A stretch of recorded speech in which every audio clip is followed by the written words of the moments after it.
I'm very pleased today to introduce our international speaker.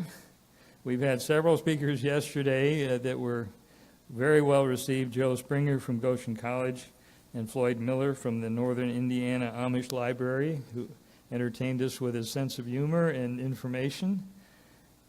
Today we have a presentation that's been prepared by a team.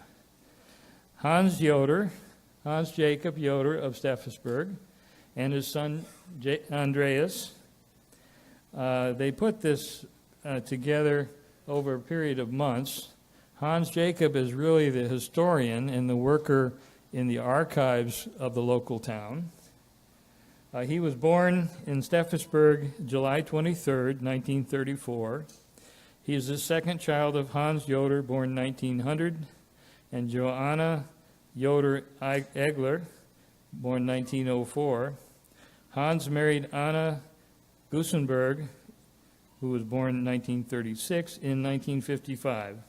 Together they have three daughters, Barbara, Bettina, and Franziska, and one son, Andreas, who's with us here today. All four children were born and raised in Steffisburg. After the regular 9 years of schooling in Steffisburg, Hans Jacob completed a 4-year apprenticeship as a machine mechanic, a mechanics technician. Soon after the birth of the four children, he took a position at Swisscom, the national phone company of Switzerland, and he learned a second profession as an electronic technician, specializing in telephony. For many years, Hans Jacob was a very active member of the parish council of the Church of Steffisburg.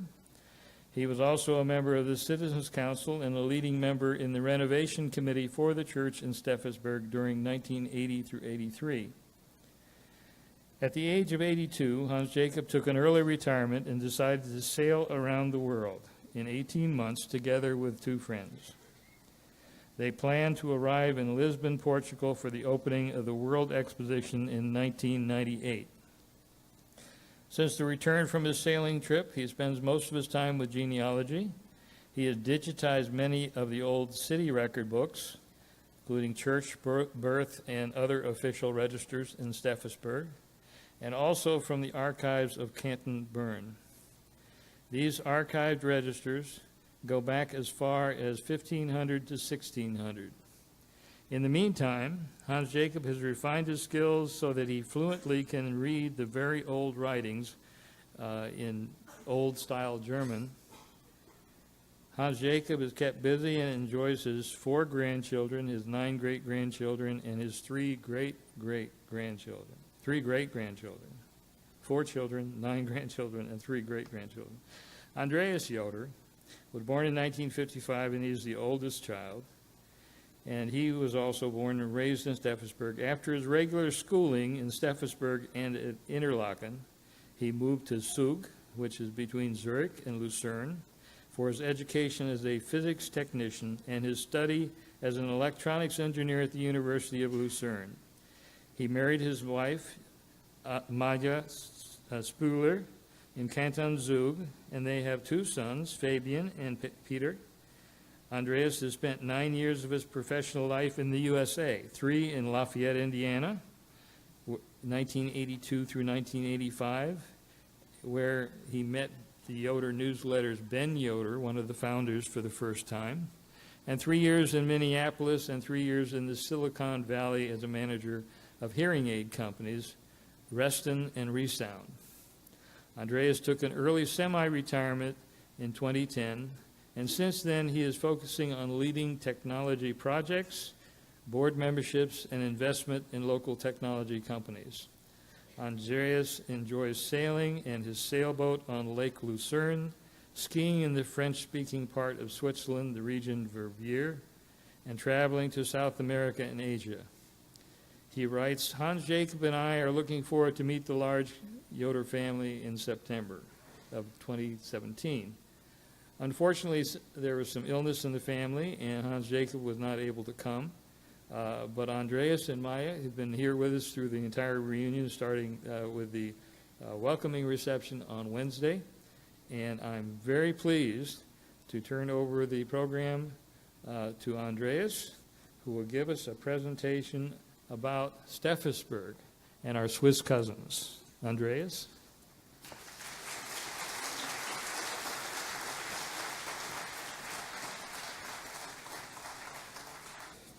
Good afternoon to all our Yoder cousins here in the United States.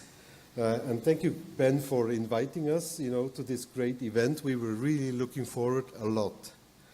I also would like to say good evening to the Swiss family, to the Yoder family in Switzerland, who are listening very, very carefully what I'm saying, and I will hear if I do something wrong.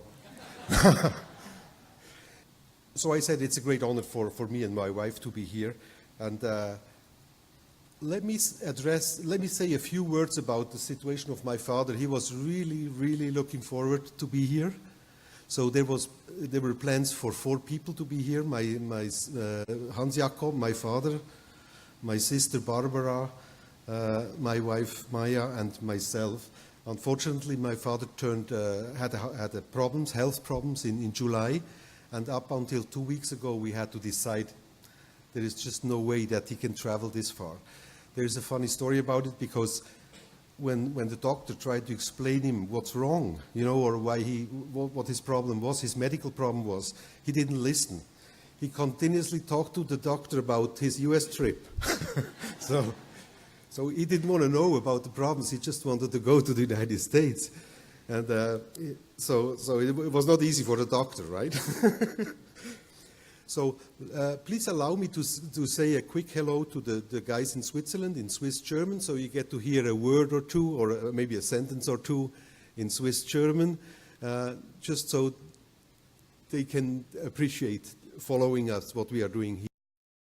Heute zusammen in der Schweiz. Ich wünsche allen einen schönen Vortrag und hoffe, ihr habt viel Spaß. Ich hoffe, dass die Verbindung gut ist und die Leute hier freuen sich alle riesig. Ciao zusammen. Okay, maybe you can give my father a big hand. He can hear it actually in Switzerland. Thank you. Okay, I'll get to this later on, but he's 83 years old. So the targets of the presentation I want to give you today are a few things. To give you a flavor of Steffisburg and Yoder, which is connected very tightly, right? Yoder and Steffisburg is really one thing in a way. Then to explain you some historical facts and figures, show you some special pictures and also videos, so you get a visual feeling for what we are doing. And then at the end, give you an insight into the ancestral research of Hans Jakob, right? And last but not least, to motivate you for a trip to Steffisburg. How many of you were in Europe? So many of you. How many were in Switzerland? About the same amount. And how many were in Steffisburg actually? Wow, okay. Many. I'm impressed. So maybe I need to change my presentation a little bit.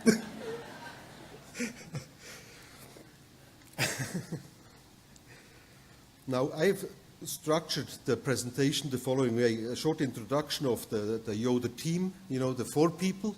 You will see I left all 4 on, just in honor of my father, who couldn't participate. Then tell you a little bit about the Yoder name, the history of the Yoder name, then introduce you to the Yoder family, to show you some special visiting spots, Yoder visiting spots in Switzerland, introduce you to the general Steffisburg region, and at the end the Yoder research, just so you get an idea of what we'll go through. Now, you have seen some of the pictures before. On the left side, that's my father, Hans Jakob. Then me as the second one, Barbara, my oldest sister. She's a nurse, and that's why, she has to take care of my father right now. So she's also stayed at home. That's part of the reason why she stayed at home, because she's the best nurse to him, of course. And on the right side, you see Maya, my wife. You probably have met her a few times. I thought maybe you want to see, we didn't always look like this. So on the left side, there is Hans Jakob, and at his confirmation, I maybe need to explain you very quickly that the Yoder family in Switzerland, we are what we call Protestants, regular Protestants in Switzerland. So the picture on the left side you see is his confirmation. I don't know what you call it in English, but it's basically the confirmation of the baptism, at the age of about 16. When we finish schooling, then we have this church confirmation, as we call it. So that's the picture of him. That's the first time in a child's life when you wear a suit, in Switzerland. So the second one on the left is me. That's my first school day in Steffisburg. Pretty old pictures, eh? And then Barbara at the age of 3 and Maya at the age of 4 years, just to give you some history about that. Now, let me introduce Hans. Chris already told you quite a bit about Hans, but here is kind of a summary of it. He's 83 years old. He was born and raised in Steffisburg, so he's a hardcore Steffisburger, right? I'm not, because I moved out at the age of 16. I still have strong ties to Steffisburg, and my entire family, all my sisters are living still in Steffisburg and Thun area. So I'm the only one who married somewhere else in the central part of Switzerland. Like Chris said, my mom's name is Anna Yoder Guckisberg, and I was really surprised. I didn't know that Guckisberg is a known name here in the United States, but when we were traveling around just 2 days ago, I saw the cheesery Guckisberg, and of course I had to take pictures and send it to her immediately, because I was not prepared for the Guckisberg part of the of the trip. I was focusing on Yoder, on the Yoder part, of course. Chris said he's a mechanical engineer, at a famous company in Switzerland, Fritz Studer AG. They make grinding machines. It's a very traditional company in Switzerland. Everybody, almost every Swiss, I think, has sooner, not Swiss, almost every person in Steffisburg has earlier or later worked at Studer, I believe. It's probably not quite true all the way, but almost. You mentioned his hobbies are beekeeping. That's a very important part of his life. He spends a lot of time in beekeeping. This is really his strong hobby. And then sailing on lakes and on sea, or at the sea. As far as his relationship to Steffisburg is concerned, since he was caring, or he is still caring very much about Steffisburg, he was a member of the church committee, especially, we will see this later on, he was specially involved in the church committee during the renovation of the Steffisburg church, which happened sometime in 83, 84 time. We'll get to this later on, but he was strongly involved. He's a member of the city council, or he was a member of the city council for some time, and he is a member of the Coop Council. Now, I guess I need to explain you a little bit about what this co-op means or what it is, because I didn't find a good English word except for co-op for what we call Burgergemeinde in Steffisburg.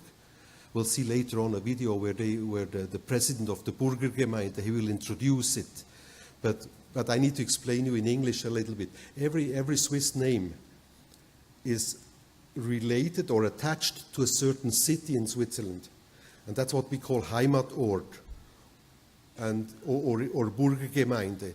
So I have not seen this anywhere in the world, and I traveled quite a bit, that every time when I leave, for example, when I left for Minneapolis, on my business life for 3 years, the city in Switzerland deregistered me in Steffisburg. They told Steffisburg that Andreas has left, right? And then in Minneapolis, I had to talk to the General Council of Switzerland, and they registered back to Steffisburg. Andreas has settled in Minneapolis, right? So the Heimatort, the Heimatgemeinde, they can always trace you, so they know at any point in time of where their families are. And that's not true for all the citizens in Steffisburg. This is true for all the Burgergemeinde, for the old names of Steffisburg, right? So only the attached names are registered and followed. So we have a unique tracking system of where people left, Now you probably ask me, when did they start this? I don't know. But since I'm living, it always existed. Okay, this is a little excursus into the Heimatort and Burgergemeinde, into the subject of Heimatort and Burgergemeinde, because it's unique. I call it, in English, I call it the co-op, right? Just so you know what I'm referring to. Hans Jakob is, by the way, he's the oldest living Yoder in Steffisburg, at the age of 83 right now, so it would have been a very special thing for him to come here.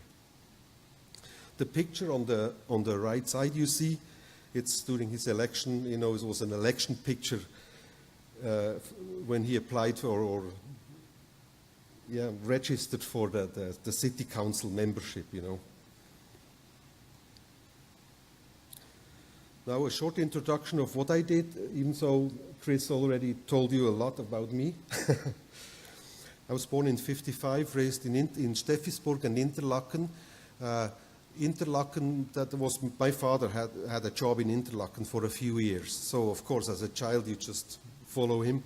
So I did the 7th through 9th grade, I did in Interlaken. But all the primary schooling up to the 6th grades, I did in Steffisburg. And then I married, then I took an apprenticeship in Zug, which is in the central part of Switzerland. It's between Lucerne and Zurich. It's a highly industrialized city, for technical people like me. That's the place to be, right? Because you will see later on, Bern, the Oberland, the mountain area of Bern, there is very few industries. There is a lot of tourists or touristic activities, but no industry. So if you want to take a technical job, you have to basically get out of Berner Oberland.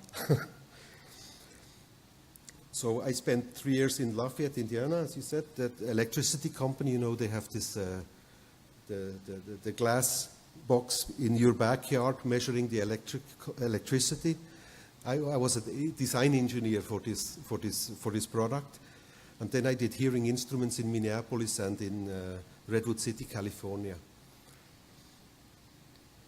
Yeah, my hobbies are skiing, tennis, and sailing. And as Chris mentioned, I'm working kind of part-time. I'm probably 50 to 70% of my time I'm working, and the rest I enjoy my life.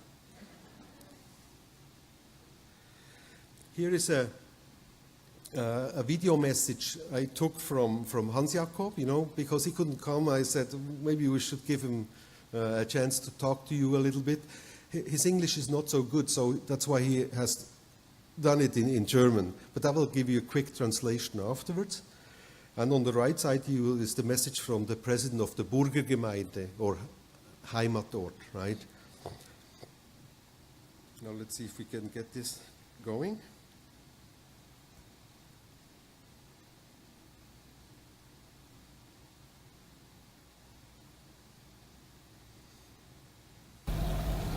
Sehr verehrte Teilnehmer an der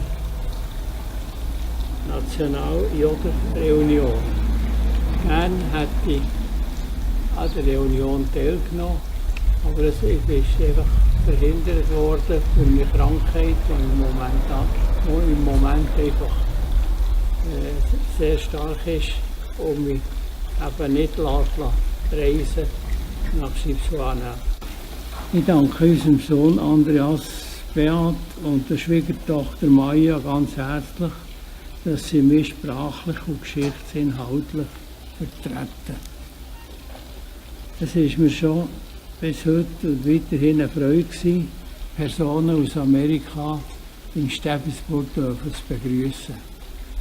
Steffisburg, wo ich meine Ämter, sei es auf politischer, kirchlicher und bürgerlicher Seite, die ich mich stark engagiert habe, kenne ich natürlich sehr gut und habe immer Freude, eben, wenn Leute, die eben mit Steffisburg verbunden sind, aus älterer Zeit, dass sie hier dürfen teilnehmen und bei uns schauen, Kirche dürfen schauen, aber auch alles, was es zu schauen gibt.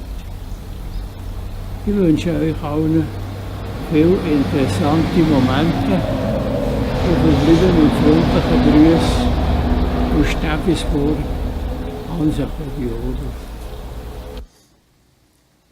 Okay, I was just curious. I didn't think about it, but did some of the Amish people here understand a little bit of what he was saying?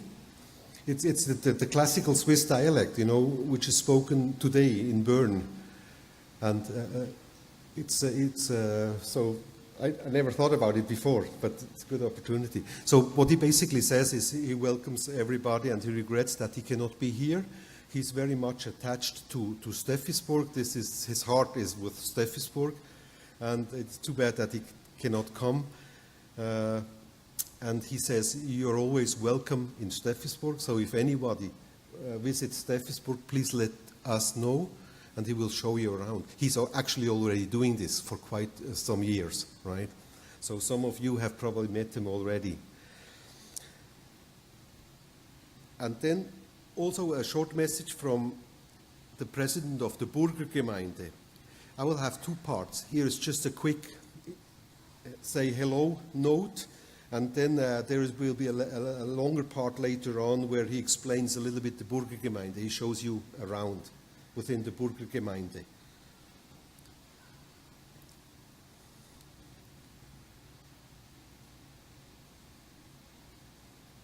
Good morning. My name is Christian Schlappach. I'm the president of the Burgergemeinde of Steffisburg for 9 years now. I say hello to the Yoder Gemeinde in the States. Okay, Christian was the last part of his professional life. He was an instructor in the military, Swiss military, and he told me that he spent some time, I think, in Arizona, you know, in his military career training. So he said, "I will not speak English." That's it. He's a good, strong man. He's a really powerful person. Now, let me tell you a little bit, after this short introduction, let me tell you a little bit about the Yoder name. Where does it come from? You know, not just the Yoder family, but the Yoder name. What is the origin? This is actually something I took out of the Yoder newsletter quite a while. It basically explains that it's an ancient family living attached to Steffisburg. Yeah, and it's in Canton Bern. It's first listed, you know, in the 14th century. And there is also a branch of Joders in Muri, which is close to Bern.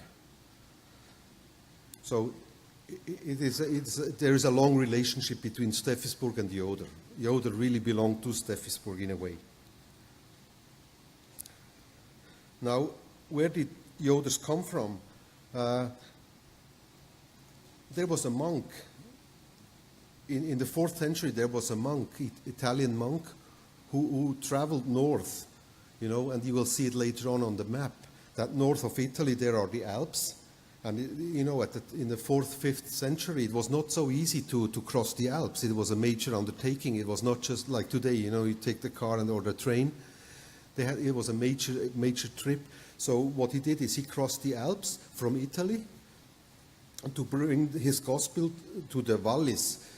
By the way, I wrote all the names in the Swiss, in the German version, right? So don't get confused about it, because I was thinking, should I write it in English? But some villages do have English names, others don't. So I decided, let me just write it in the German way, and you probably will understand that. So the valleys, that's that's the first mountain range within the Alps if you are coming from the south, from Italy. And in this area, they are bilingual. They speak both languages, French and German. A part of it is French-speaking, a part of it is German-speaking, but they both belong to Steffisburg, no, to Switzerland, of course. So when he came to the Wallis, he became a bishop in Sion, which is I'm not sure, is it the capital of Wallis or not, of the canton Wallis or not. Like I wrote, miracles are attributed to him, that's why he was granted sainthood, And there are some traces left from his migration from Italy.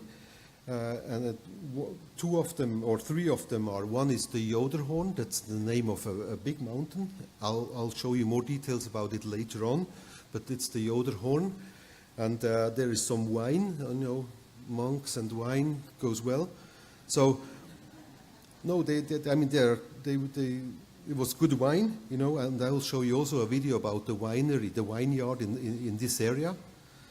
And there is a church.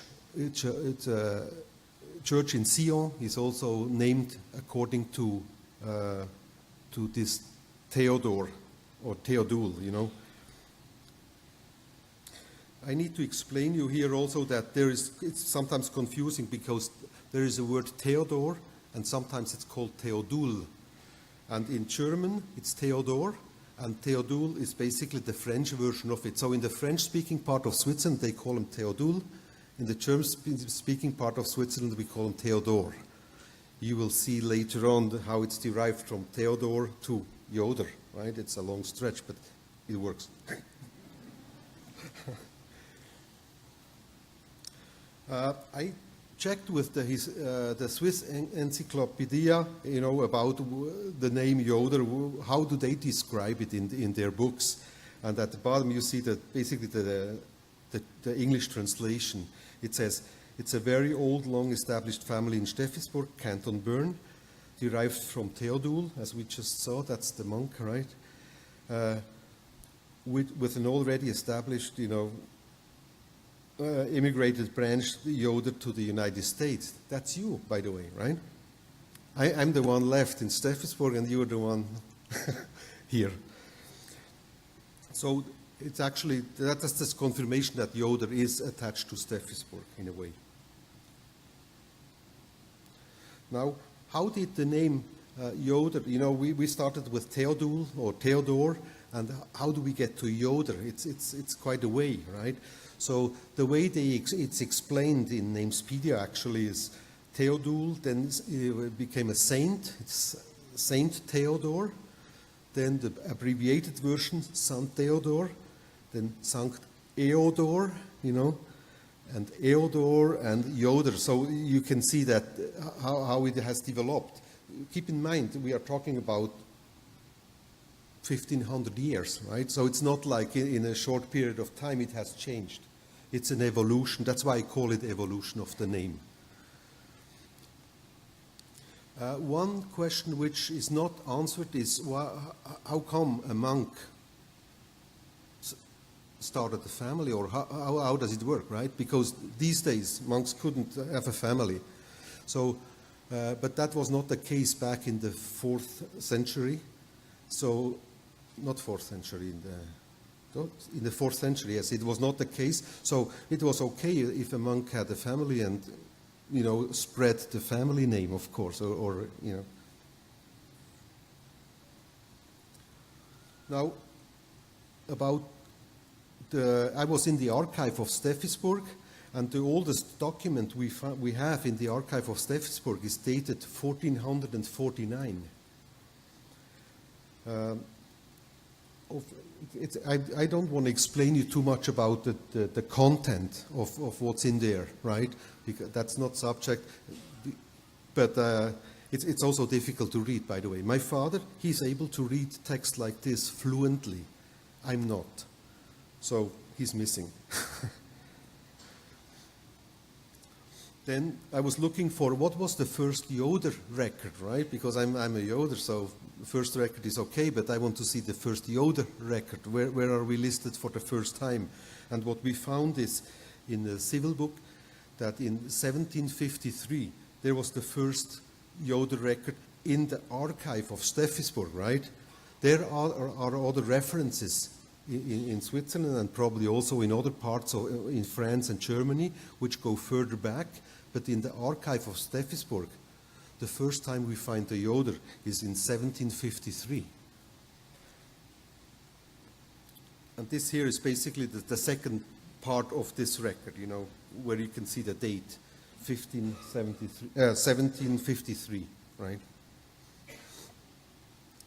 Now, a few words about the change. You have seen that my name is spelled with a J, yours is spelled with a Y. I think there's a simple explanation, I believe. I don't know if it scientifically is confirmed or not, but for me it seems pretty logical that in German we call it Yoder. You know, my name is Yoder. And if you want to pronounce it the same way in English, you have to spell it with a Y. I think that's as simple as that. I don't know if that's confirmed, but that's confusing sometimes, why the Joders are with a J and the Y, right? Now, a few words about Joders in Europe. We know where are we located, and it was funny when I was reading the presentation yesterday again.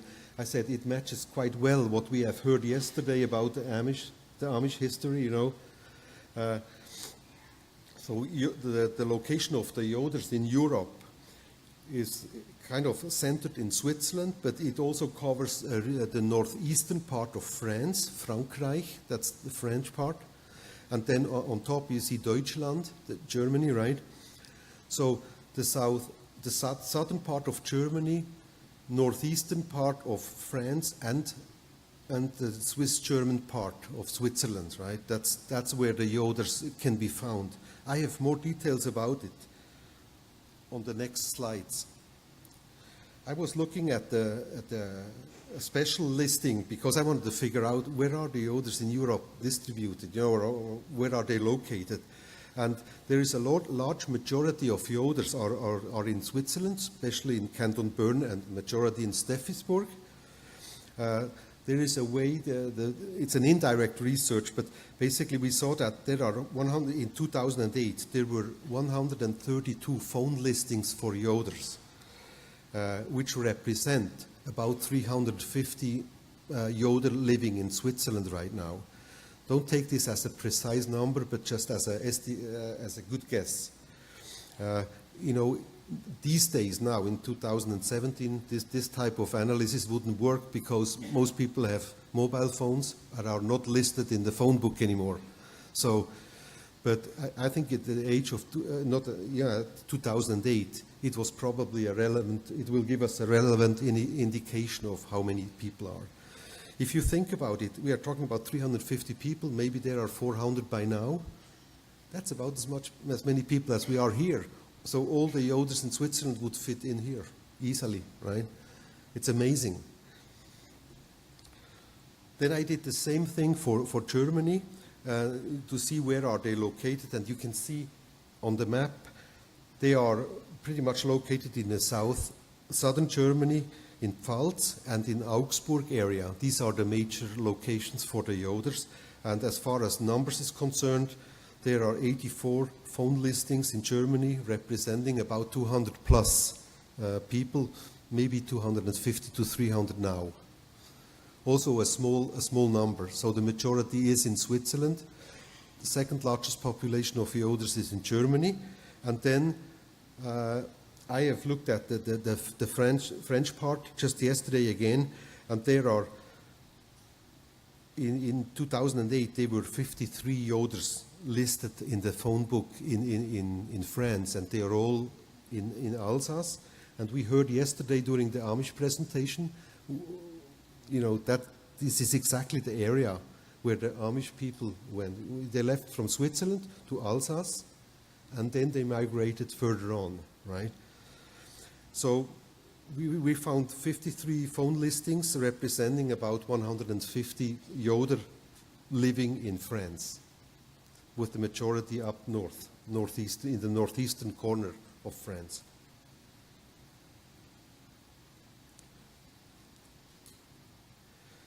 Now, so much about the Yoder name. Now let's talk about the Yoder family a little bit. Give you some personal relationship to these guys. This is my great-grandfather, Jakob Yoder. He's, of course, the grandfather of Hans Jakob, who's not here, unfortunately. He was born in 1868, died in 1920. He was a farmer and a mailman. At the time, you know, these kind of combinations of farmer and other occupations was not unusual. The picture, that's the oldest picture actually I found from him. It's dated approximately 1898. So it's a pretty old picture we found.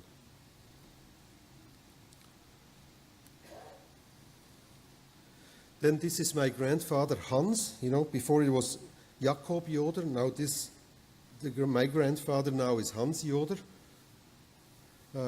He's the father of Hans Jakob. He was born in 1900, died in 58. He was a mailman. He died pretty early because he had an accident as a mailman early in the morning.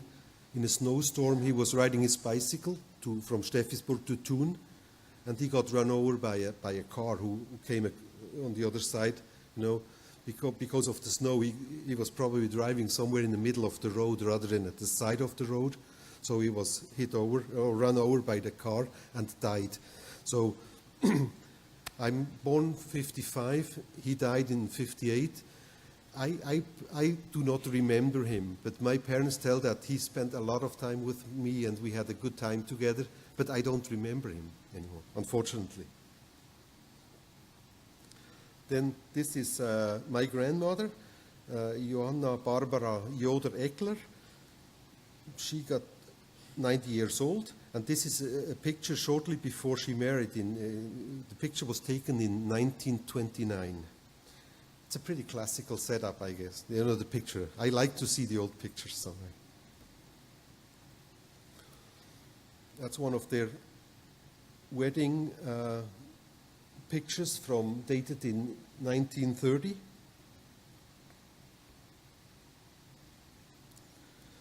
And here are the next few slides are some pictures about, you know, the Swiss environment. You get the feeling for it.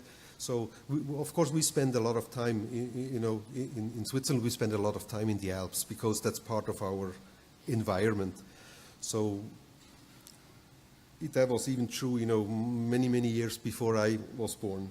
So, in 1929, this picture was taken. My father told me the name of the person on the right side. That's my grandfather. The person on the left is a friend of his. My father told me the name, but I forgot. But he's somebody we know, or he knows anyway. Then a picture from his time in the military, and it was taken in 1929. You have to know that Switzerland was not involved in the First and the Second World War. Switzerland never were in the war because the philosophy of the Swiss army is that we defend Switzerland. You will never find a Swiss soldier outside of the borders of Switzerland. That's written in the, what do you call it, the Constitution. So we defend ourselves. We don't go outside of Switzerland in any case, by Constitution. So that's why there was no war in Switzerland. You know, there was war in Germany, in France, of course, in Italy, all around Switzerland. Was First World War. The Swiss soldiers, they were in the army, they were ready at the borders, but they were never involved in war activities, in fighting activities, because Switzerland was never. As far as I know, or I've heard, is that there was a big threat, of course, from the German army. The Swiss people were afraid of the German army, but luckily we never got hit by the Germans. Many people say this is because there is no gold or no oil in Switzerland, you know. So there's not much to get in Switzerland because we don't have natural resources at all. It's just, we always say in Switzerland, we just have brains. That's all you can get. That's all you can get, right? But maybe this is a simplified explanation, but I think there is some truth in it. You know, having no natural resources prevents you from being run over by somebody else. On the other side, I'm not sure that this is the full explanation. So take it as a good story. This is on the right side, the child on the right side is my father, Hans Jakob, and his sister Hanni, together with the grandmother on the right side also.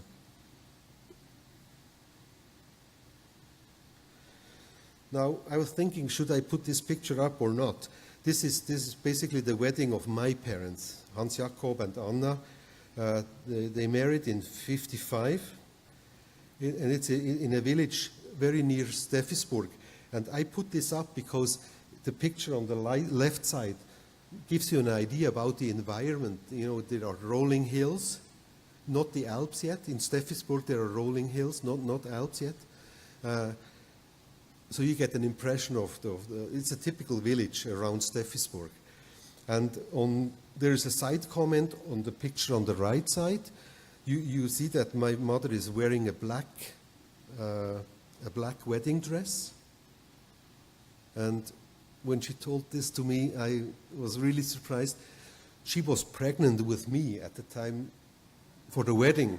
So she had to wear a black dress instead of a white dress because she was pregnant. Imagine today, this is, you cannot imagine this. But it was really a symbol, and, you know, it was not easy for her, I guess. This is a picture, and it's one of the last pictures with my family. Directly, this is Hans Jakob when he was younger, my mother on the right side, and the four children. You see the ages when we were born: 55, 57, 62, 64. My youngest sister, Franziska.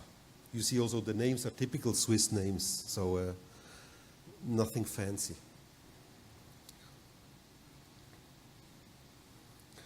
Now a little bit to the farmhouses. My great-grandfather, he purchased 3 farmhouses. Now I'm assuming that he had one and he purchased 2 additional ones to it. I asked my father, why do you need 3 farmhouses, right? 1 is enough. Well, there were many children at the time, and the farms in Switzerland were pretty small. So it was a scalability issue, after all, that they said, small farms, you cannot make a living in a small farm. So as time went on, he was trying to buy additional land just to make a better living, to feed all the many kids he had. So that's our current explanation why he had 3 farmhouses. In the meantime, as of now, if you come to Steffisburg now, you will see only 1 farmhouse left. It's the one on the right side. It's farmhouse 3, I called it. It's still existing. The other farmhouses were disposed. You know, Switzerland is very much, there are many, housing is very, very expensive in Switzerland. Land is very, very expensive and precious in Switzerland because there are so many people living there. So the 2 other farmhouses, they just had to be destroyed, and there are normal residential homes on this land right now, which is kind of sad, I personally believe.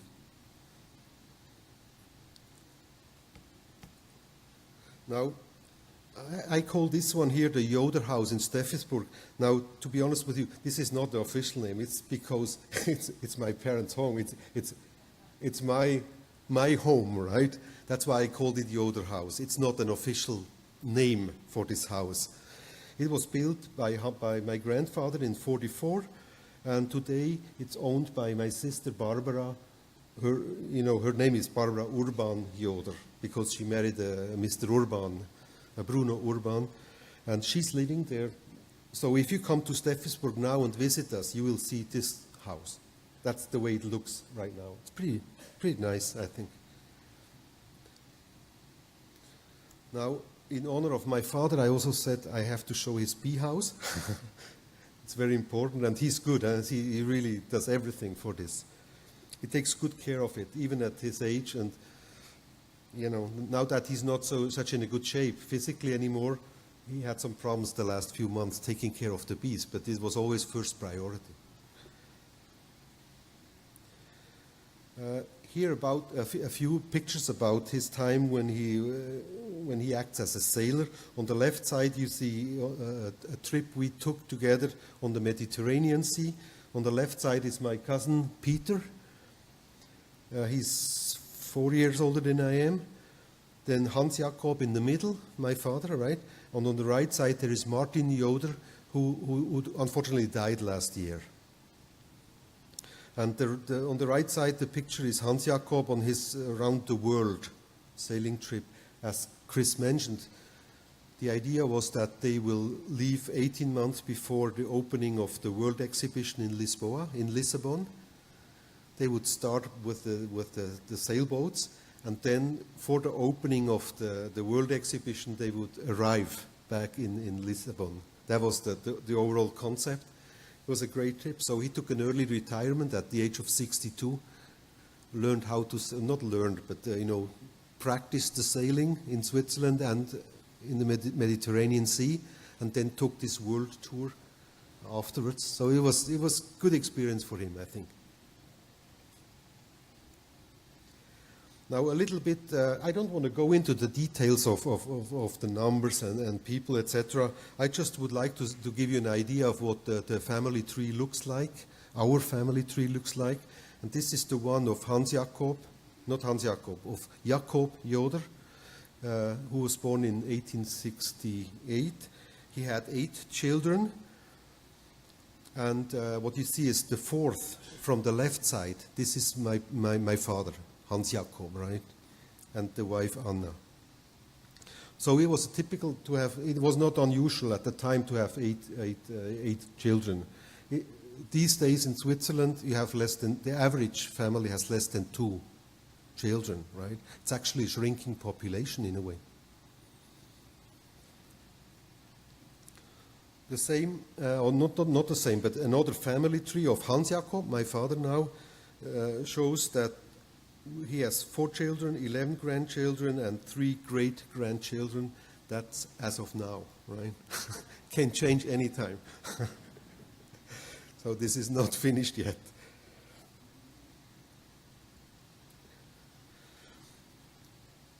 Now, there is a very special crest I want to mention to you, and it's also in the living room of my father. It's a crest from Hans Joder in Glockenthal and Barbara Blank, dated in 1774. And this was, my father auctioned, when he saw this, he took part of an auction in Bern and purchased this special crest. It's it's very, very old. You can see the date, right, 1700 and X. It's a glass part about this size with a thin frame, and it's grinded, right, or sanded, I think you call it, right? So there is no color to it. So it's not like a colored crest. It's just a black and white or black and white. It's a glass, a sanded glass crest. But it's very, very old.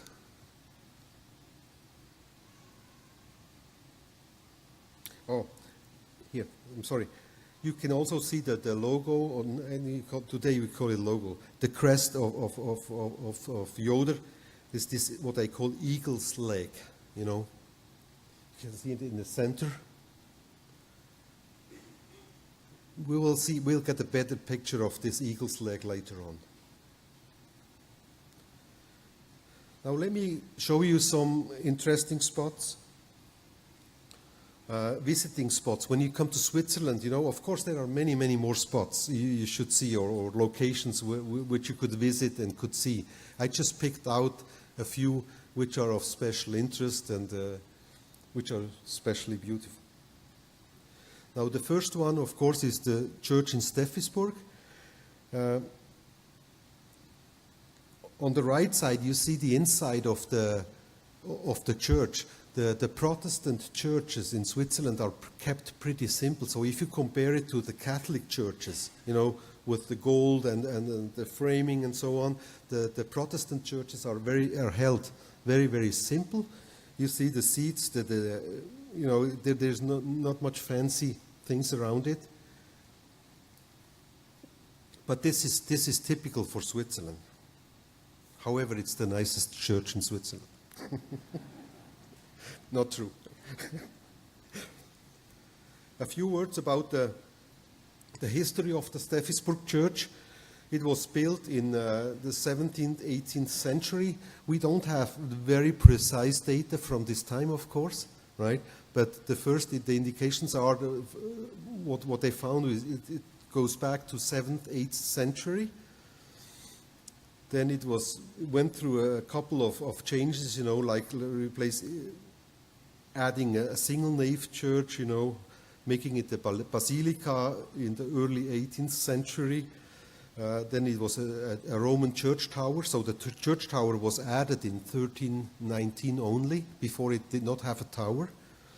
In 1500 they attached a chapel, and the organ, a Baroque organ, was added in 1798, so almost 1800.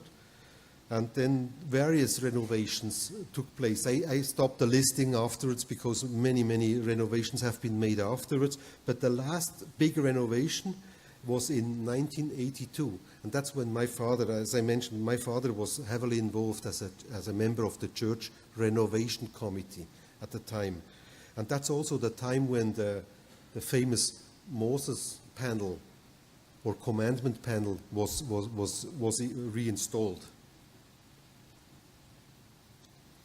That's the way it looks like. I have better pictures outside on the table, so you can take a look at it, but it just gives you an impression. It's a commandment panel, or what we call Moses panel, right? A few words. This is a very important part. That's why I specifically listed it here. It's dated 1682. It was removed in 1895 because of missing interest. Can you imagine? They just took it out because nobody cared anymore about it, this panel, this valuable panel, what we consider today very valuable anyway. It was split or taken apart and kept in a farmhouse near Steffisburg, just a little bit outside of the village, the main village. So they took it apart because the panel was too big to keep in a farmhouse. So they had to take it apart, reduce it in size. And they kept it there for almost 100 years, between 1895, before they reinstalled it in 1983 again. Almost 100 years it was in this farmhouse. It includes 10 commandments of Moses and a coat of arms or crests, of 18 men and both tribunals. I don't know how to say this exactly, but I think it's tribunal. There are special remarks on this, is that Kaspar and Yoder, they do have the same crest. The question is, why do Kaspar and Yoder have different crests? Both are listed on the panel, but they have different crests. We don't have a clear answer yet. We don't know. And the second thing is this, Peter Blank and Kaspar Yoder do have the same crest. So these are two questions which have not been resolved yet, or I'm not sure if we ever will, but these are two question marks. If you look at the crests in more detail, and that's what I was referring to before, is the crest of Kaspar Yoder.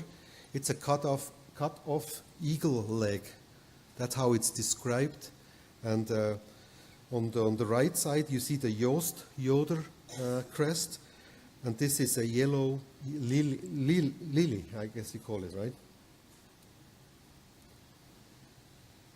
This is the meaning of the crests. Okay.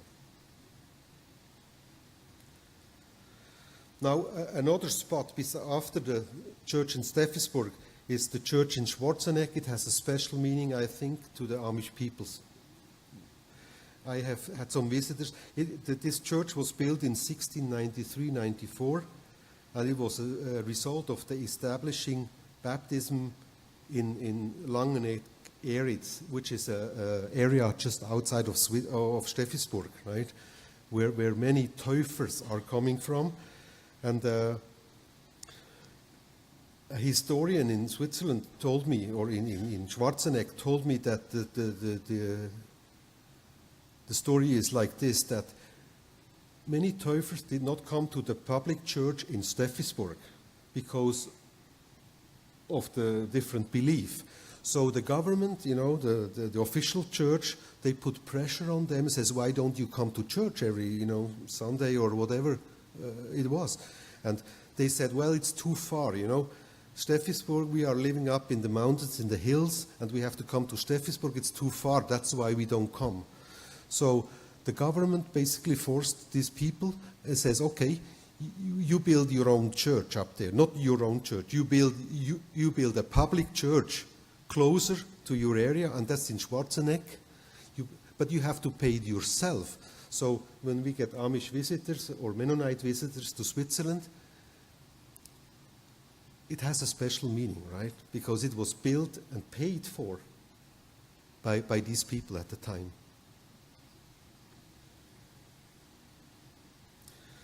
Now, another area is the chapel of St. Yoder.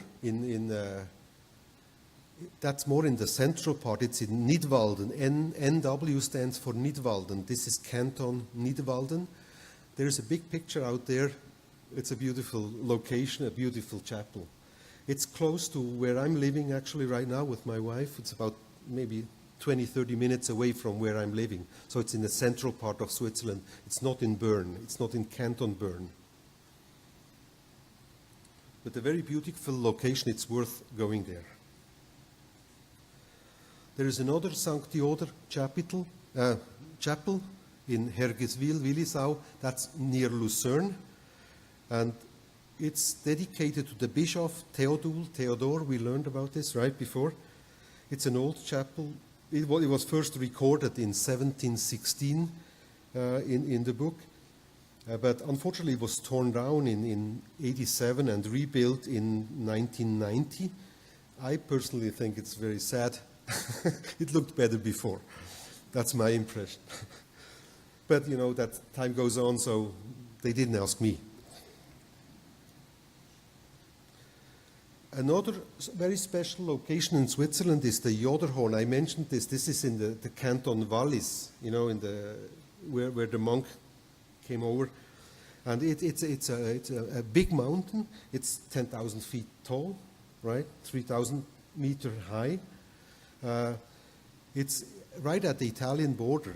It's the border between Switzerland and Italy is right at this ridge you can see here. It's a pretty tough mountain, actually, and they told me that it was used as a smuggle trail, between Italy and Switzerland for many years. But I have to tell you that if you are not used to mountains or mountain climb, not climbing, but to high mountains, don't go up there. It's pretty rough up there, right? So we did it with my wife a few years ago, and not everybody can do this. So if you are not trained, don't go there, please. Just take pictures from below. No, it can be dangerous. Mountains are dangerous. It's not, I always say, it's not entertainment. It can be dangerous. Then another important part which always appears in many trip reports is the so-called Joders Hubel. It's in Eckiville, and the Amish people may have special relations to Eckiville. It has also a special meaning. By the way, in Eckiville, in this area, Emmental, there is still a community of what we call Täufer now, or what they are called Täufer in Switzerland. As far as I know, it's the last community of Täufers in Emmental. That's very near the Yoder Hubel. It's a small hill, 1,000 meter high. That's about 3,000 foot high, right? It's owned by a farmer. There's a farmer on it called, his name is Walter Schlüchter. And we checked, I said, why is it called Yoderhubel and not Schlüchterhubel or whatever?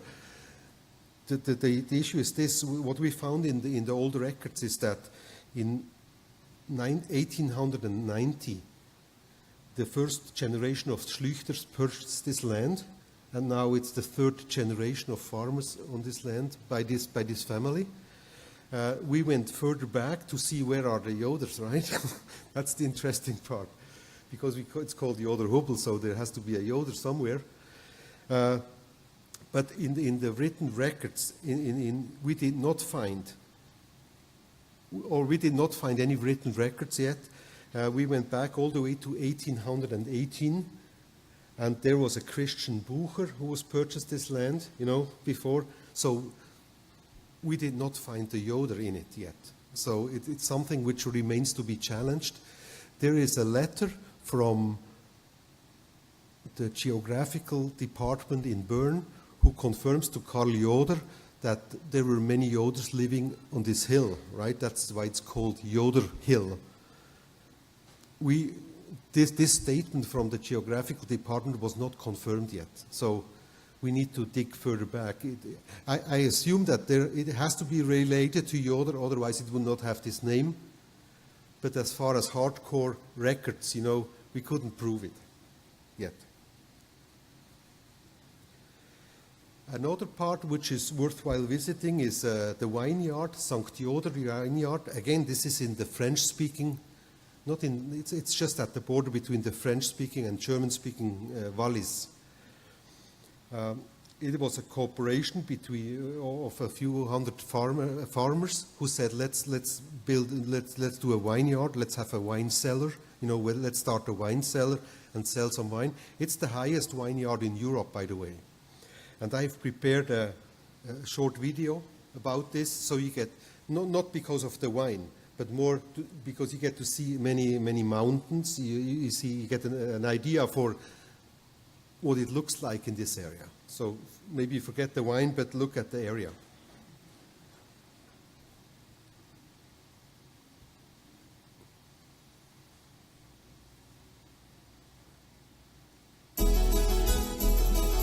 Above Visp, at an altitude of 1,370 metres, lies the village of Vispa-Terminen.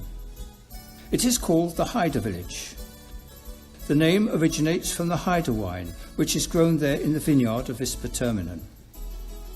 Heide originates from Sauvignon Blanc, or Traminer, and has an age-old tradition in Vispa-Terminen. Thanks to it, the village is also known worldwide.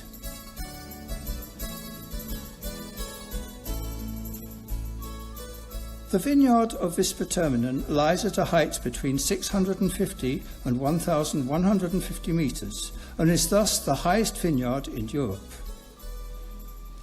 There, good 45 hectares are planted in short terraces with high dry stone walls. The dry stone walls cushion the steep slopes of the vineyard. They also serve to store the warmth of the sun, which shines frequently on this southern-facing slope. Together with a firm wind, they create the necessary warmth required to ripen the grapes. The climate in the highest vineyard of Europe is highly special, somehow almost Mediterranean and nevertheless harsh. This is because the region is surrounded by several 4,000-metre high peaks, the highest mountains in Switzerland. In former times, the indigenous population lived from agriculture and grew the wine for their own consumption, for nutrition and as a thirst quencher. In the course of the years, the locals increasingly went down into the valley to work. The result of this was that many plots in the vineyard were no longer cultivated. However, many in Vispa-Terminen did not want wine growing to be simply neglected, and thus in 1979, hobby winemakers from the village and the surrounding region founded a cooperative society, and only a year later opened the St. Joden wine cellar. It started out small, but in the past years the wine cellar has changed and has become more modern. A new wine year starts immediately following the winter break. The hobby winemakers go into the vineyard and cut back the vines.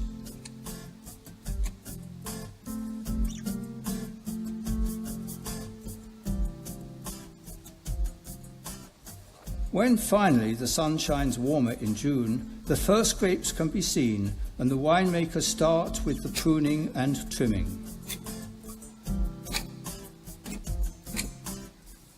During the summer months, the grapes ripen, always under the watchful eye of the winemakers. If there are too many grapes growing on the vine, they will be cut so that the others can develop better and the quality will be retained. Up for Pro Quality. This is top priority at the St. Joden wine cellar, from the beginning to the end. At the end of September, when the grapes are ripe, it is harvest time in Europe's highest vineyard. It is a tradition that when the grapes are being picked, in the local dialect called Vimden, the whole family joins in and helps, from the grandparents to their grandchildren. Even those who no longer live in Bisperterminen come back just for this, in order to assist the family and their colleagues.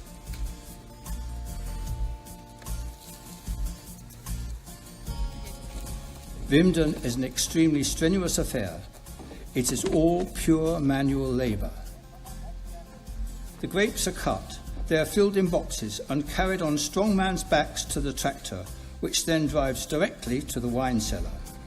After the work has been finished, the winemakers and their families sit down together. Their physical well-being should not be neglected. For food and drink, they will chat and talk shop together. Finally, the time has come. A new vintage of Joders wine, the pearl of Alpine wines from the highest vineyard in Europe, has been born. An exciting and joyous moment for the cellar. Then yes, cheers to the Joders wine and the St. Joden wine cellar in Bisperterminen.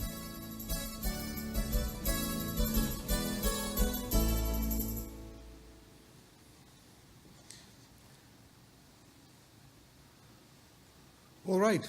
So as I said, it's more a matter. I just wanted to give you some taste for mountains, and it's pretty rough. The farmers, it's not easy farming. That's what I'm saying.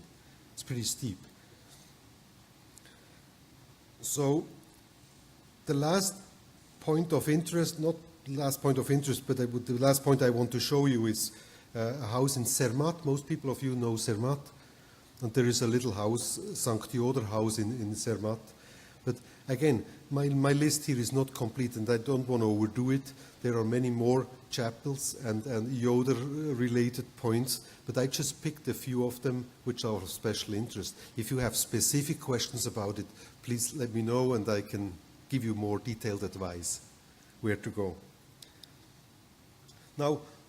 Now we have talked about the name Yoder, the family Yoder, and the Yoder visiting spots.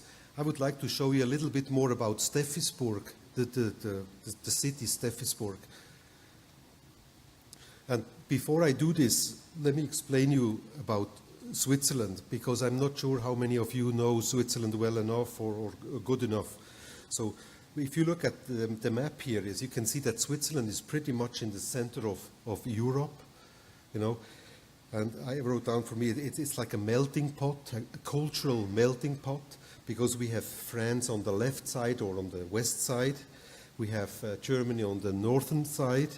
We have Austria on the eastern side. And we have Italy on the southern side bordering Switzerland.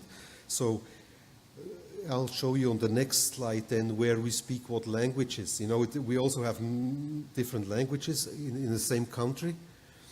But just the location, we are in the center of Europe. And strange enough is that Switzerland is one of the only country in Europe which is not part of the European Union. It's a big political discussion, right? Why are we not? Because we are in the center of it. We are surrounded by the European Union, but we are not part of it. There are good political reasons for that. And it was a vote like a few years ago should we join or should we not join? Because the Swiss people vote about things like this, right, directly. We'll get to this later on, the direct democracy. We voted, and it was like 50.5% were against joining the EU, and 49.5% were for joining the EU. So, but since we are a democratic country, we are not, right? So we are an island within the European Union. Now, here is a map of Switzerland, and maybe I should use the pointer to give you some details about this. Okay, what you see is, well, I'll try to do it from here. This southern part, who is bordering with Italy, it's called, that's the Italian-speaking part of Switzerland, because it is, you know, the neighbors are the Italians. And then we have a mountain range here, this mountain range splitting Switzerland. It's basically the Alps. And then we have on the right side here, this part of Switzerland here is French-speaking part, because it borders to France. And on the top here, the upper part here, it's the German-speaking part. So Switzerland is kind of split between north and south, right? The Italian-speaking people in the south, the German-speaking people in the north, and in the west, the French-speaking people. So you can imagine these people don't just speak a different language, they also have a little bit of different culture. And that's why it's such a melting pot in Switzerland. When we talk in Swiss German, in German we have many expressions, words, which are Italian or French, you know, which we Germanized for our purpose. Like, for example, we call a bicycle, we call a vélo, because in French, a vélo is a bicycle. If we talk to the German people up in Germany, they don't understand us all the time. Not always, right? Because we have some special expressions and words. That's because of this Italian and French influence. Now, a few facts and figures about Switzerland. We are bordering with 5 countries like Germany, France, Italy, Austria, and Liechtenstein, as I mentioned, not a member of the EU. And as far as the size is concerned of Switzerland, it's always, people are always amazed about it.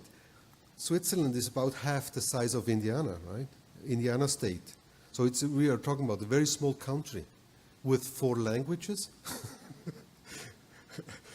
But on the other side, we do have 8.5 million people living in Switzerland, which is quite, you can imagine the density is quite high, right?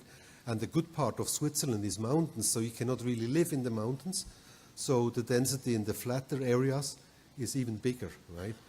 So about, let me call it 8.5 million people living in Switzerland, of which 24.5/25%. Every 4th person living in Switzerland is a foreigner. This is a surprise to many other countries, right? How do you get along? How do you manage this? 25% foreigners? That's a big challenge. I personally believe that because of our multicultural heritage, you know, that we are able to integrate, or we are used to integrate other people into the Swiss culture.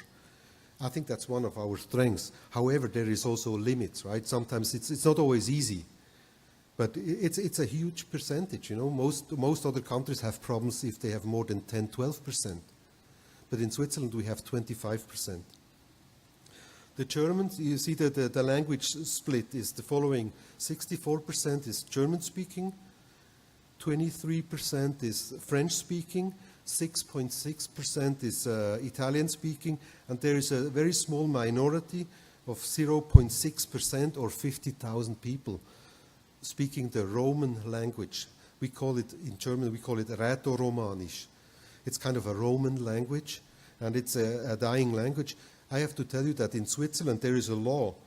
We have 4 official languages. So all the documentation we have, all the legal documentation, everything is in 4 languages, in these 4 languages, independent of the size of the population. It's always in these 4 languages. It's amazing, right, for such a small country, like half the size of Indiana.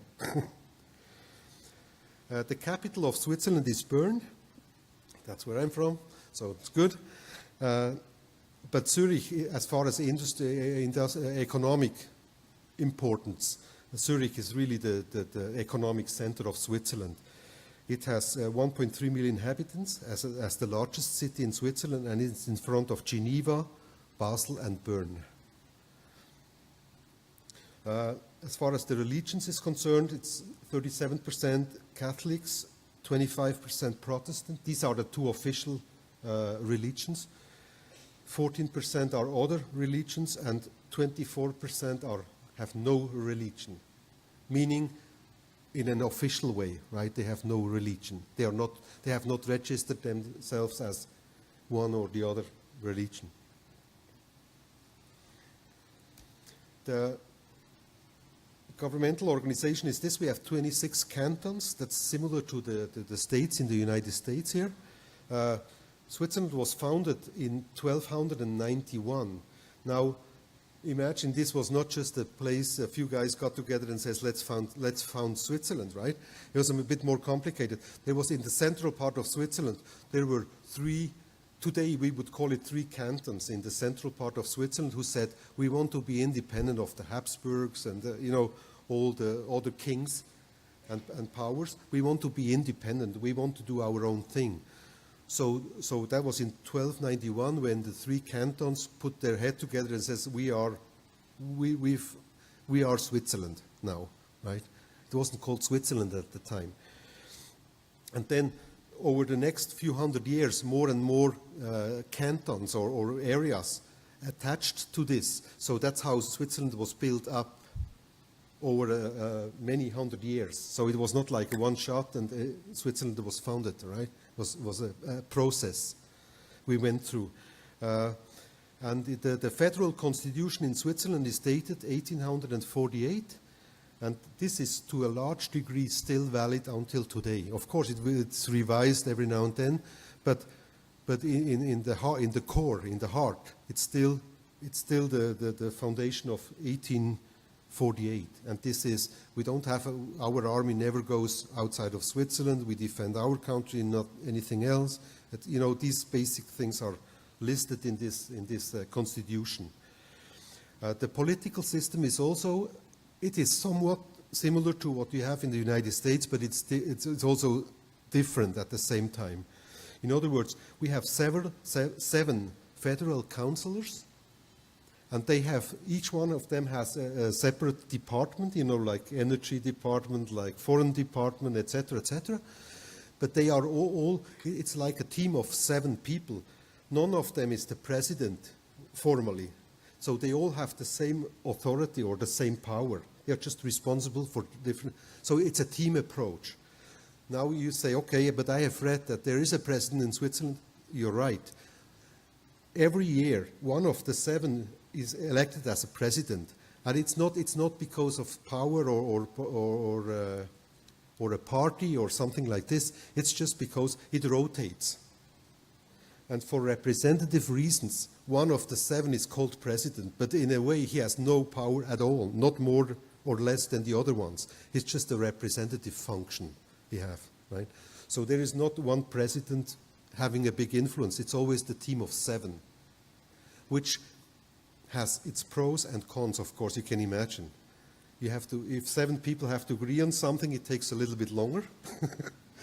But the decision is typically also more balanced. It's not one person's crazy idea which counts. It always takes 7 to agree on something. So it adds stability. That's what I'm saying, I guess.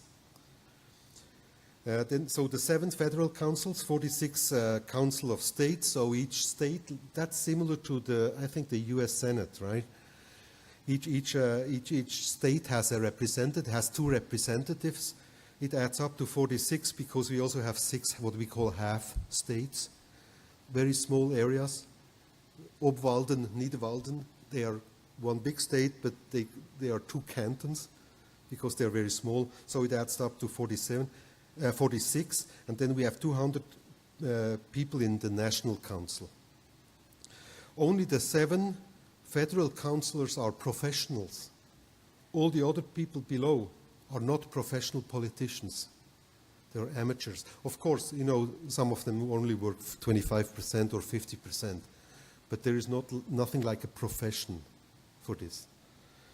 The military right now includes about 150,000 soldiers. The basic constitution says every Swiss man has to go to the army, which is not true anymore, but the constitution still says it. It has a lot of historical reasons. The army used to be as large as 300 to 400,000 soldiers, right? Which is a lot for a small country like Switzerland. But this was because every Swiss man had to go to the military for training. So right now they are downsizing it because it costs a lot of money, and we feel that 150,000 soldiers is enough for small Switzerland. We have the worldwide highest GDP, gross domestic product, with $78,000 per person. Can you imagine? This is a lot. The United States is also very high, but it's at 57,000 US dollars, right? So the cost of living is expensive. The productivity in Switzerland has to be very high in order to cover this cost. So there is a lot of cost pressure. So when you visit Switzerland, you will see everything is expensive, right? Traveling is expensive, eating is expensive, lodging is expensive, everything is expensive. That's why we have to be so productive in Switzerland. If we want to compete internationally and have such high cost of living, we have to produce more, right? That's the consequence of it.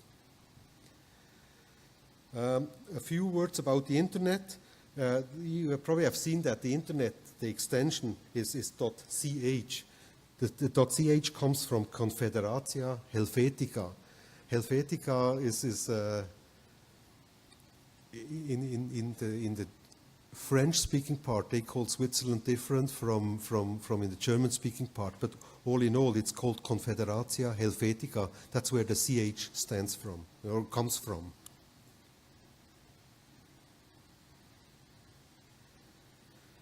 Now, let's talk about, out of Switzerland, let's come to the canton of Bern, the Berner Oberland, the mountain area. And you see the 3 famous mountains, Eiger, Münch and Jungfrau. From Interlaken, you can see it directly in nice view. It's beautiful up there, right? These are both close to 4,000 meters, plus minus 4,000 meter high mountains. There was a laser show where they projected the Swiss flag to the Jungfrau.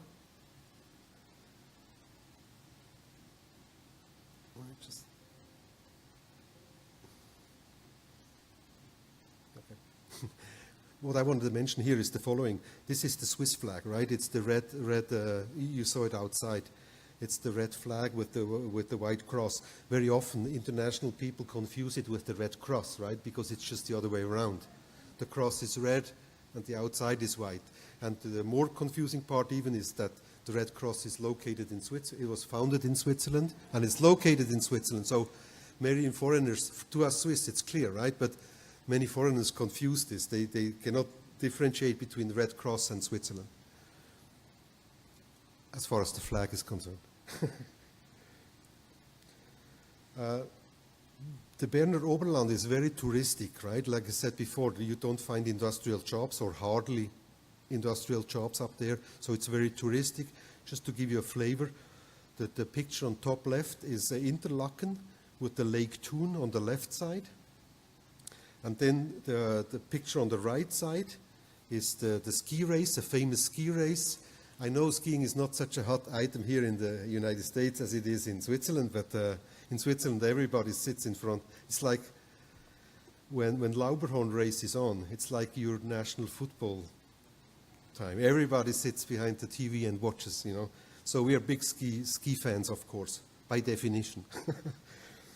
And then there is the Schildhorn at the bottom left side. Schildhorn, this was the James Bond movie was cut on Schildhorn area on Her Majesty's Secret Service, and I proudly say I was one of them.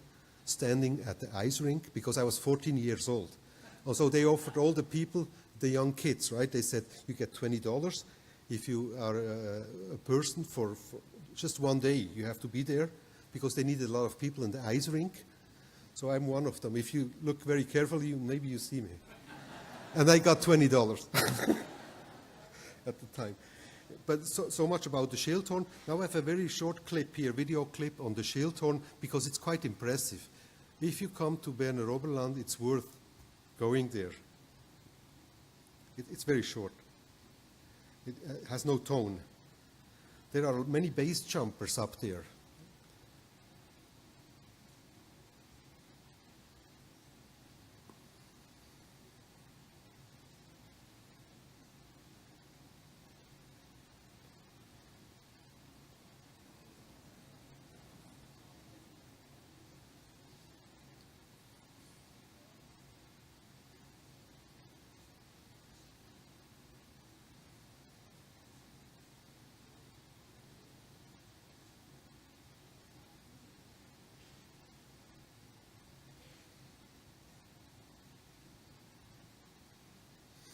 So it's a fantastic area. So if you want to have something exciting, please go and see it, because it's worth it. Then there is the Castle of Thun. I play also a short video on this so you get an idea of this is not in the mountains now, this is at the foothill of the Alps, right, Thun.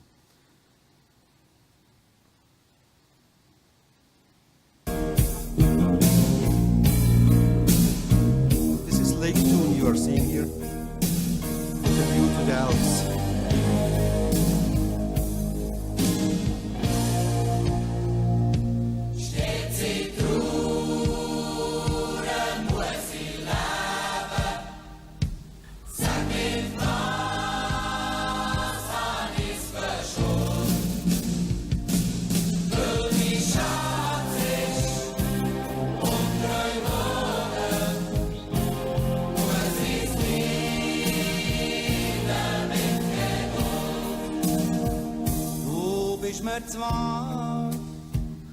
This is a Swiss rock musician who is speaking Swiss German, and he just died, like a few months ago. That's why it has a lot of emotional value to all the Swiss, because, make music in Swiss German is not a common thing.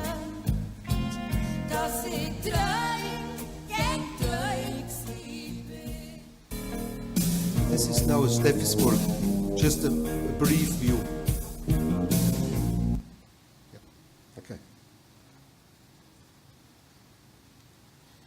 It's a beautiful a castle here in Thun. It's also worthwhile visiting us, and my sister is actually just living in one of those houses behind the castle with a beautiful view to the Lake Thun.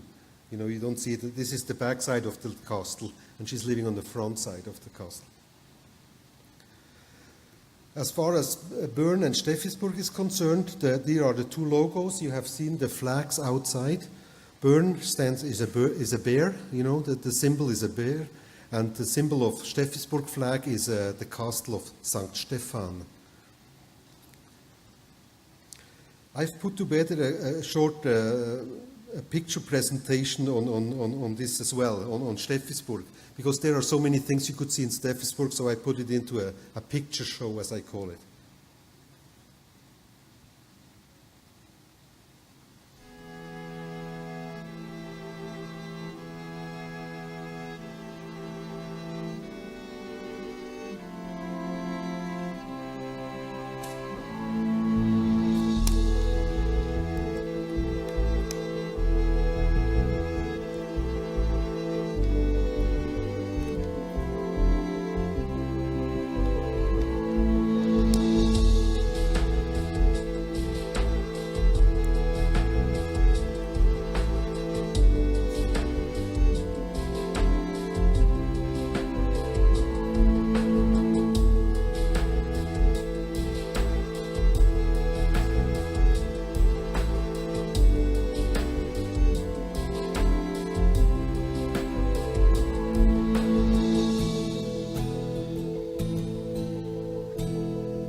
grandmother's stone.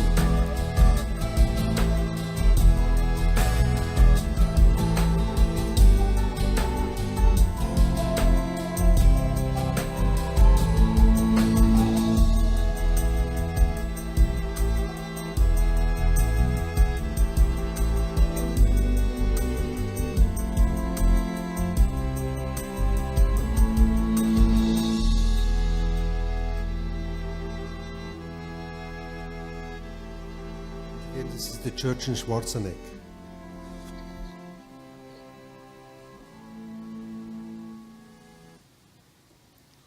All right.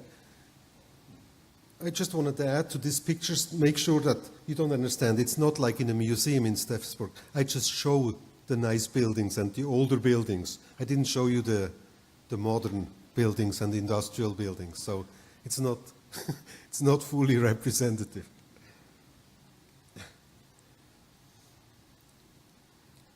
I think I skipped this part for time reasons, but basically it explains a little bit what Steffisburg is all about. But you will be able to, if you would like a presentation, I can give it to you later on if you want to go into more detail, but I think we're running out of time otherwise. Historical picture, yes.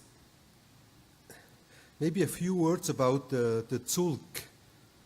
Zulk is a creek or a river coming down from I call it the Amish area, Eritz, Schwarzenegg, a pretty wild river. You know, it can be a very small creek at times, but when there is big rain or thunderstorms back in the valleys, in the mountains back there, it can really, really be big. I have prepared a video with such a sequence. It's amazing, but I took it out for time reasons again. But it's an important river or important creek for Steffisburg. What you see here on this picture is there is like a pool, you know, and this pool was used, my father said this was the swimming pool of Steffisburg before. So when he was a kid, they were swimming in this area. That was one purpose, and the other purpose, probably the more important purpose, was that there is a little river, the water is taken away for the mill, you know, so there is a water channel going to the mill and various industrial, you know, to various buildings where they use water power as energy. The panorama you saw, it's beautiful. This is the main street in Steffisburg. The city hall, there was an electric tram going from Thun to Steffisburg up until 58. I don't remember.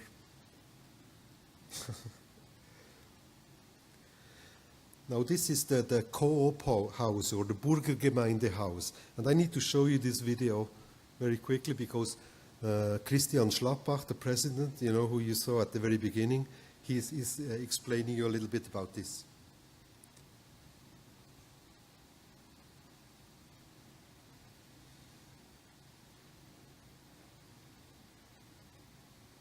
I'm very proud to present in a few words the Burgergemeinde of Steffisburg. Behind me you see the entrance to the office of the Burgergemeinde. Now we go to another place where you will see some other nice buildings belonging to the Burgergemeinde. I'm now in front of the famous Villa Schöppach. This building was constructed in 1870s by a famous burgher. Schöppach was his name. Now, how many people are living now in the Burgergemeinde? Actually, we are between 310 and 340 people, men and women. Burgergemeinde has farmland. We have a lot of forests. Almost all the forests you can see around here belong to us, and we have these historical buildings. We are now here in the park of the Villa Schöppach. This park is public. Everybody can use this park for celebrations, whatever, marriage and others. We are now down in the basements where we have our old, very old documents. In front of me you can see the very oldest document we have in our archive. It's dated 1408, and the content of this document is some problems with meadows and farmers. They couldn't use or couldn't use these meadows for their cattle. Here, a very important document dated in 1593. That's the oldest document you find with the oldest flag of Steffisburg.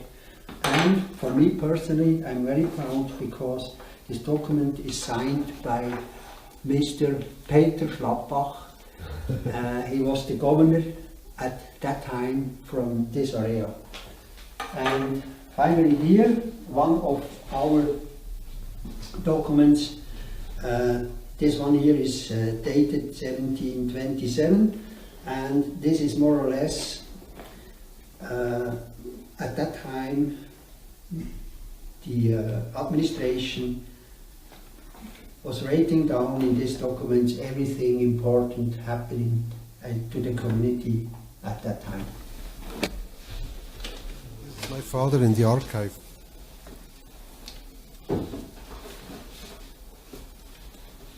In the rear you see the tower of the Church of Steffisburg. The Church of Steffisburg was mentioned for the first time in 1133. The tower maybe comes from the year 1200, but for us more important as Burgergemeinde is the farmhouse behind us. It's the second oldest building in Steffisburg where still people is living in. The oldest one is the famous Hus, and finally our little bijou, the Stöckli, belonging to a farmhouse in the Bernese land, also from 1760. At the end of my presentation I would like to mention that the Burgergemeinde plays its own role beside of the political municipality. Both are together serving the people of Steffisburg.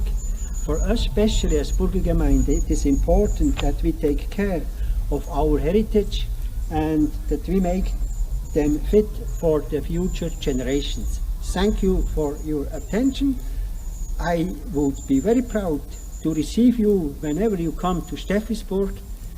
Please contact me. I will be more than proud to show you a lot other things of the Burgergemeinde. Have a good time. Goodbye.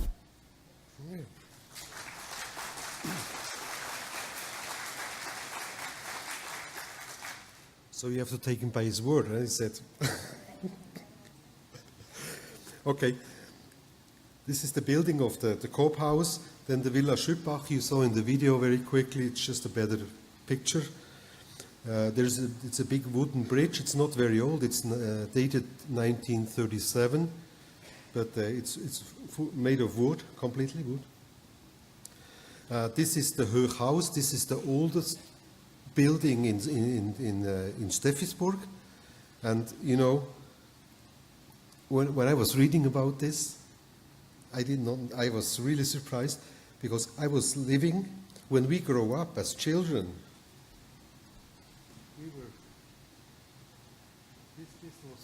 this was the apartment where we were growing up as children. Of course, as a child, you're not aware of the. It's just an apartment, right? But I was not aware of the significance of this building, that this is the oldest building in Steffisburg. It has been revised or renovated later on, and it looks like this now. So it's completely different. So these were the windows of our apartment at the time, before the renovation. There is a song called Männerchor der Steffisburg. I skipped this one for time reasons, Chris, right? But there is another thing, Jodler Fest in Steffisburg, and that has a L, right? It's not Yoder. It's Jodler Fest. I need to show you this because it gives you an impression about the folklore of Switzerland. This is not just Steffisburg, but of Switzerland. It's very, very broad. It shows you all the important things, folkloristic things, which are important to Steffisburg.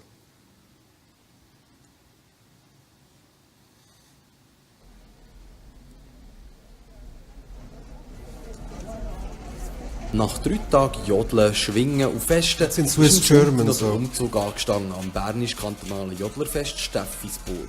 Der Umzug angeführt hat der ansässige Viehzuchtverein.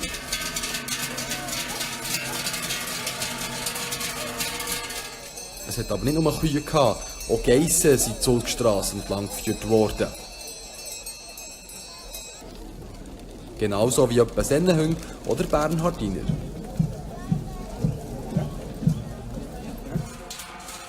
Die Treicheln haben natürlich auch nicht fehlen. Die Stimmung beim anfangs noch sonnigen Wetter war zufrieden bei den zahlreichen Zuschauern am Strassenrand wie bei den Teilnehmern am Umzug.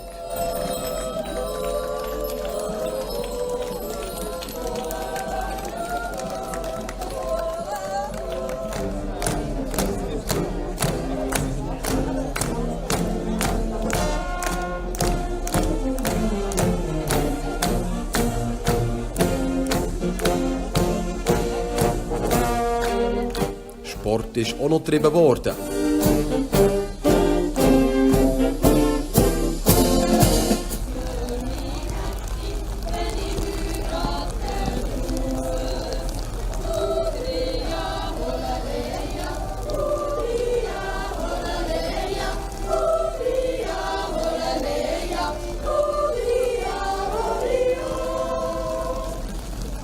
Zu bestaunen hat es viele Schweizer Traditionen gegeben, darunter auch handwerkliche.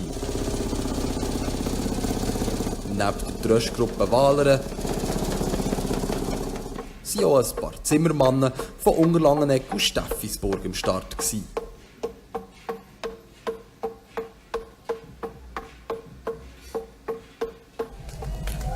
Und auch die Feuerwehr hat auf sich aufmerksam gemacht.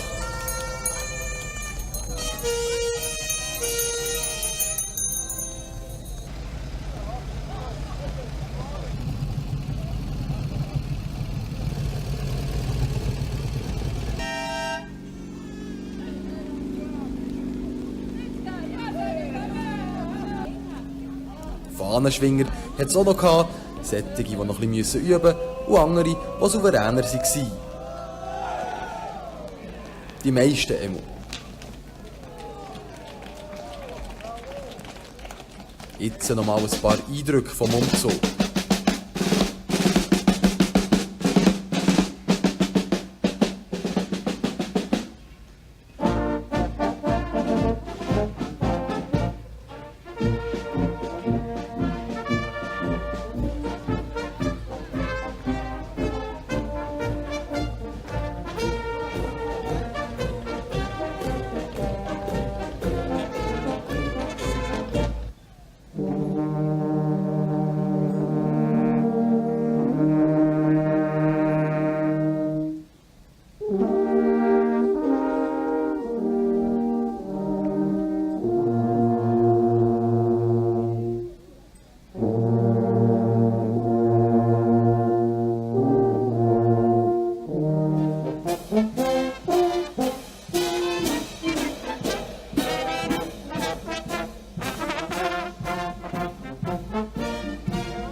Die Steffisburger Majoretten haben den Schlussstrich unter einem Trotzregen gelungenen Umzug gesetzt. Nach ihnen sind auch viele Zuschauer Richtung daheim aufgebrochen.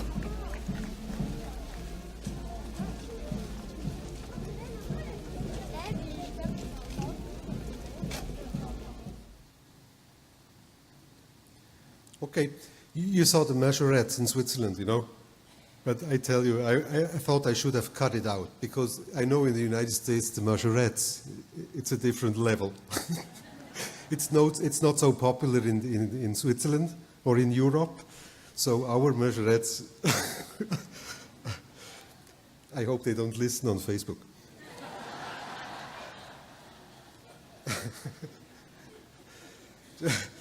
Just a few words, on the Amish-Steffisburg relationship. I think we pointed it out yesterday, and you saw that there is a strong relationship. Many Joders, as part of a reformation. I don't want to elaborate this too much at this point, since we had a full session yesterday on this, but just to make sure it's understood. The last statement is really an important one to me. There was a brutal hunt over more than 250 years. With the elimination of the Teufer as a target, that was a statement by the government. Can you imagine? It just showed the significance that's really very important. There were some Teufer punishment laws, which I found in newspapers, very old newspapers, and it's unbelievable. If you read this nowadays, it's like war. Right, in many ways. If you read this statement here on the left bottom side, Basel released in 1530 the Teufermandat, banned residuous and returning Teufer will first be waterboarded and expelled. If they appear again, they will be drowned without mercy. Statements like this, it's unbelievable. It's unbelievable. So I don't want to go too far on that. As far as the Yoder research is concerned, now we're getting to the last part of it, is Karl Yoder is a German person from Ludwigshafen. He did probably the most research within Europe of the Yoder family. He died in 1984. He basically covered the history between 1660 and 1960, and he was working a lot with my father on this. He said he gave my father a book. I wanted to bring it with me, but it was too heavy for the flight after all. So, but it basically is hand-copied, statements, pictures, glued into the book. So it's like unbelievable what he did. And he gave this as a birthday certificate to my father in 1980 it was. So he did most of the work. There is Don Yoder, Professor Don Yoder, who visited Karl in the 50s, pictures of it in there. Then there is another person in Germany called Max, his name is Max Yoder from Rottenburg. He is still alive, by the way. He was doing, in 2009, he finished a report on his 15 years of research. And his roots are in Alsace. Also in contact with my father. On the bottom side you see the person all the way to the right is my father, then my mother, then Max's wife, and Max on the left side of the picture. There was an American person marrying a Swiss lady, I guess. I have never met him personally, but my father was in good contact with him. His name is Louis Bonk Rohrbach. They lived close to Bern. Unfortunately, he died last year, and he digitized and transcribed all the church records, not just of Steffisburg, but in the whole canton Bern. And there are many. I think Chris has actually purchased some of these. They are available for purchase, I heard, right? So he did extensive work as far as church records is concerned. Then when I looked into this archive, my father is the researcher, it's not me, right? I'm the electronics guy. I first wanted to get an idea of how many archives are there, and what type of archives, and what does it mean? How do you research this? It's the engineering approach. So there are two national archives, the Swiss National Archive and the Helvetic Archive. There are 26 cantonal. Each canton has its own archives, and its own archive. And then there are 84 municipal archives in Switzerland and 3 major church archives, in Geneva, Jura, and St. Gallen. And Hans Jakob, my father, he was primarily focusing on the archives in Steffisburg. So he didn't go for the national archives. It would have been too much work for him. So he focused on the local archives. He did everything in there. We'll see later on what he digitized. It was enough work just to do the local work. In Switzerland, when you talk to Swiss guys, they very often, at least in Steffisburg, they talk about Rodel. That's the name for the books, and I ask, where is the name coming from? And it comes from the Latin name rotulus, and that's why Swiss people talk about these books about Rodel, right? Which means an archive book, the originals,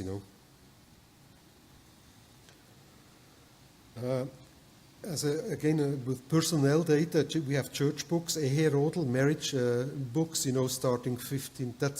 We're talking about Steffisburg, right? Archive in Steffisburg.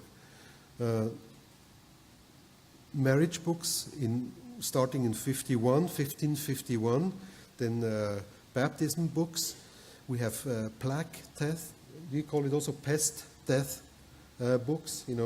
There was the pest during this time frame, so they started a separate book for the people who died in there. And then the normal death book starting in 1770. Then we have the Burgerrodel. These are the citizen book covering the area 1869 through 1963. Of course, there is some data protection issues, data privacy issues we need to always consider.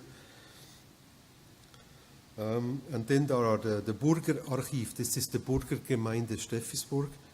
Started in 1727, and the court books going from 1605 to 1852.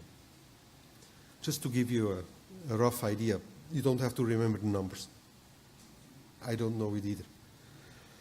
As far as the digitized books in Steffisburg, we have the following. We have 24 church books on 3 CDs from Lewis Bunker Rohrbach, 13 citizen books on CD from Hans Jakob, from my father, 70 Burgerarchiv books on 70 CDs from Hans Jakob, and 16 court books on 2 CDs from Hans Jakob. When you see these CDs, I brought one sample with me. The issue is this: you cannot read it too much. If you are not into it, you can see it. It looks like a nice picture, but it doesn't mean too much, right? So you really have to train yourself in being able to read these books. So having the digitized version or having the picture of a page doesn't mean too much. Just a few words about, the equipment. It's not so easy. If you have a book this size, so thick, it's not very easy to take good quality photographs or pictures, which can be archived later on. So you need glass plates, you need the lighting, reflection-free lighting, etc. to do this. So it's a lot of work, right, to flatten the pages. Image processing is, all the pages, the quality of the pages is very, very bad sometimes. So they have to be processed and sorted out and indexed. So this page basically says, look, it's for going with an original book this thick to a CD, it's hours and hours and hours of work. And my father is doing this for the last X years. He's primarily working on these issues, doing this work, right? Then that's what I mean with the transcribing, right? Reading, having the picture of one page is just the start, but then interpreting, reading it is the other thing. And they have old handwriting, and then they have also different words and expressions, for things. So you have to learn this when you want to go into this business. A few words about the database. This is one. We try to put the family tree together from starting with me, Andreas, with my father, Hans Jakob, all the way. We can trace it down pretty safely to 1260, my tree. But of course, you always see some question marks in it. So there are some questions. For example, in the middle, you see the arrow. Is this Jost and Kaspar Yoder the one on the Moses panel? We don't know. It's not confirmed. Could be, but it's not confirmed. We always have Yoder visitors in Steffisburg, and here are just a few of them we met. My father is always part of it. And that's it from my view.